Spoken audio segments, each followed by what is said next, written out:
Je salue l'entrée de son Excellence Madame la ministre d'État.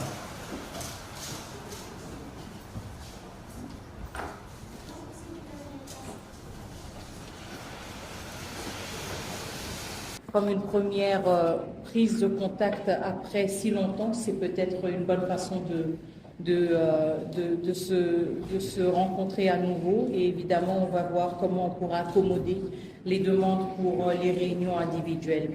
Alors, avant d'entrer dans le vif du sujet, je tenais tout d'abord à exprimer en mon nom et en nom de notre peuple notre profonde reconnaissance pour les nombreuses marques de solidarité et de compassion que nous avons reçues pendant ces dernières semaines. C'était des semaines très difficiles, mais malgré le fait que j'étais en dehors du pays, je peux vous dire que nous avons reçu vos nombreux messages, vos nombreux appels, et nous les avons fortement appréciés. Nous apprécions aussi fortement le fait que beaucoup de ces appels et beaucoup de ces gestes de solidarité se sont aussi matérialisés à travers des contributions très importantes en termes de l'appui humanitaire et qui se traduisent justement en une aide concrète et par des offres de bons offices. Donc je tenais à revenir là-dessus et vous remercier encore une fois pour ces précieuses contributions et justement cette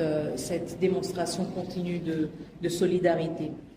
Et même s'il y a quand même un certain temps qui est passé, je tenais aussi, en mon nom propre, à saisir cette occasion pour réitérer clairement notre condamnation des attaques contre plusieurs missions diplomatiques survenues pendant les dernières semaines du mois de janvier. Je sais qu'il y a eu plusieurs prises de position au niveau du gouvernement, mais en ma qualité de ministre des Affaires étrangères, je tenais vraiment à réitérer ce message encore une fois et réitérer aussi le fait que ces actes sont inacceptables et vont complètement à l'encontre des principes fondamentaux et du droit international, mais surtout notre perception à nous-mêmes de la diplomatie et comment nous souhaitons engager des relations constructives avec nos différents partenaires. Nous avons quand même réitéré le fait que le processus de Nairobi restait une option et la seule issue pour le M23. Et encore une fois, je réitère aussi le fait que le président honoraire Kenyatta, facilitateur du processus de Nairobi, a la pleine confiance du président Tshisekedi, qui lui a donné justement carte blanche de faire usage de son rôle en tant que facilitateur pour engager les différents groupes armés en fonction aussi de son évaluation. À cet effet, il y a des échanges continus entre les chefs d'État, surtout entre le président Tshisekedi et Lorenzo. Je ne vais pas entrer dans les détails, évidemment. Mais nous saluons l'engagement continu de l'Angola pour justement ne pas mettre en péril les acquis du processus de Luanda et pour œuvrer pour leur consolidation. Et donc, nous saluons aussi l'engagement politique continu du président Lorenzo. Je pense que c'est une question vraiment de quelques jours où nous allons voir tout cela prendre une forme beaucoup plus claire et nous allons aussi sortir un peu des spéculations. Je vous demande juste d'être patient. Et je ne vais pas répondre en toute précision et en tout détail minutieux, même si je comprends tout à fait votre curiosité. Ce sont des efforts en cours parce qu'encore une fois, pour la République démocratique du Congo, c'est une priorité que ce processus reprenne. Donc il y a beaucoup d'échanges continus au niveau des chefs d'État dans la sous-région. Qui encore une fois ne sont pas nécessairement divulgués et qui ne font pas nécessairement l'objet de communication officielle, mais nous sentons, pas seulement au niveau de la République démocratique du Congo, mais au niveau aussi de la région, de la sous-région, aussi le besoin de reprendre le plus vite possible le processus de Luanda et celui de Nairobi, pour ne pas perdre le momentum et pour pouvoir passer à l'action rapidement. Nous voulons surtout éviter de nous retrouver dans une situation d'enlisement et dans une situation où après on ne sait pas comment relancer les choses. Donc je comprends et je partage tout à fait votre impatience et je pense vraiment que dans les prochains jours, on pourra avoir plus de clarté là-dessus.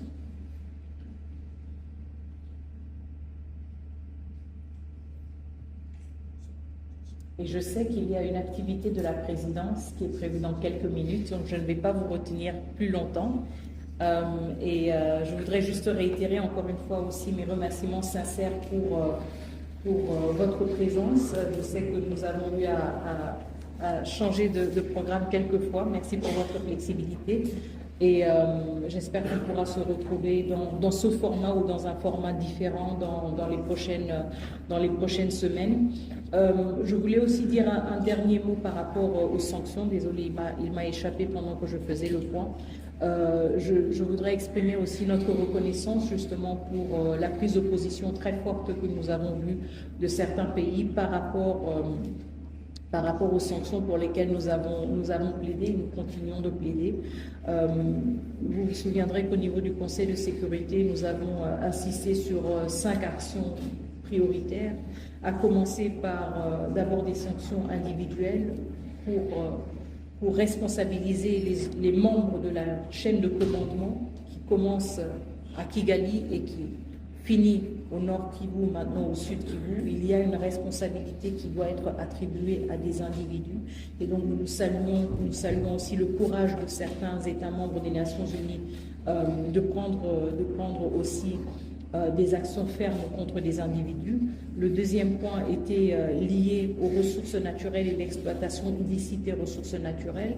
Nous avons, à travers le rapport du groupe d'experts, au-delà de nos propres rapports, établi un lien direct entre l'exploitation de ressources naturelles en République démocratique du Congo et ensuite leur exportation au Rwanda, raison pour laquelle nous appelons à un embargo pour certaines ressources naturelles du Rwanda, puisque nous savons qu'elles viennent de la République démocratique du Congo et que nous sommes conscients des circonstances dans lesquelles ces ressources sont exploitées.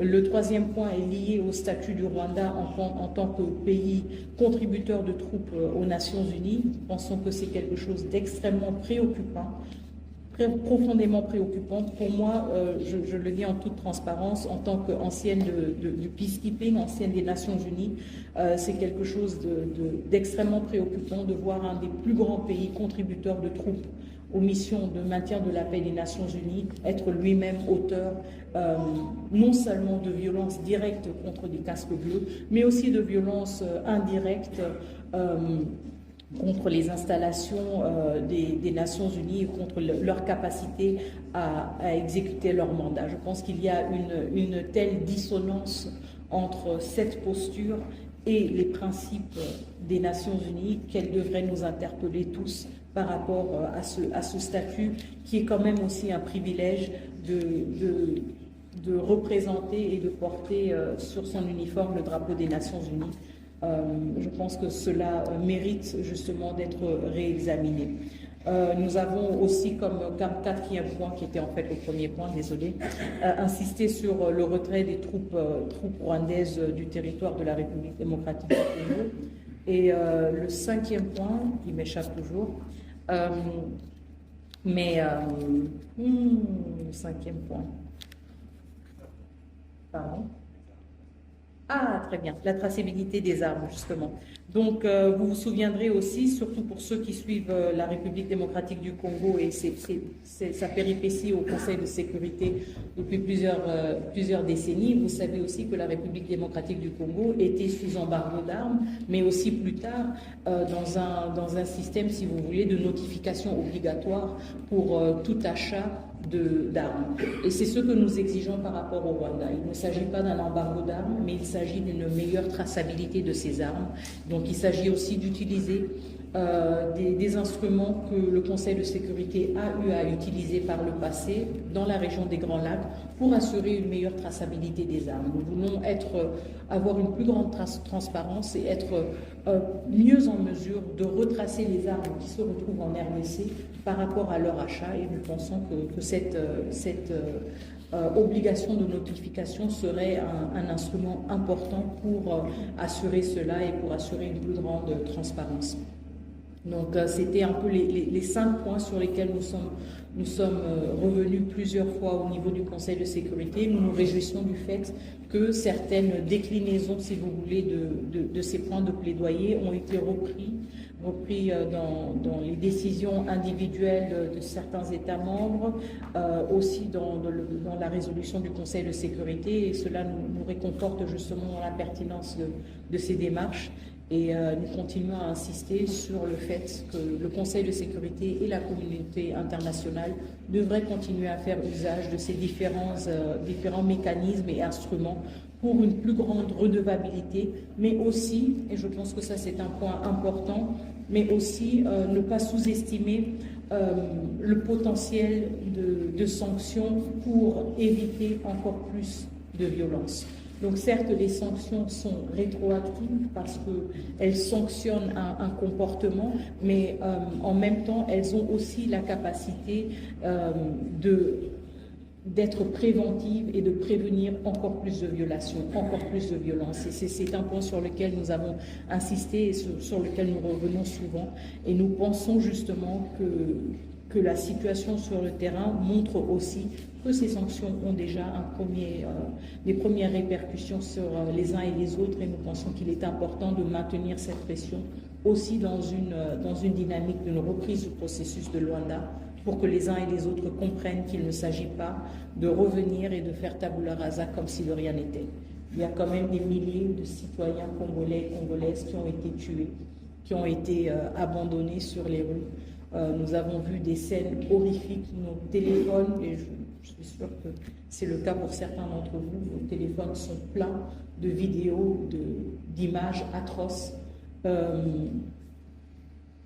Et je pense que nous sommes tous aussi dans le souci de gérer tout cela d'une manière ou d'une autre, aussi psychologique. Mais nous ne pouvons pas dissocier justement toute perspective d'une relance d'un processus diplomatique de cette réalité-là aussi, de cette atrocité que la ville de Goma et la ville de Bukavu ont vécu. Et donc l'aspect de la redevabilité est extrêmement importante. Et nous insistons là-dessus. Merci beaucoup, je vous souhaite une excellente journée et à très bientôt, dans d'autres formats certainement. Merci. Merci beaucoup. L'assistance qui est de bien vouloir sur lequel vous saluez une sortie de son excellence Madame la ministre.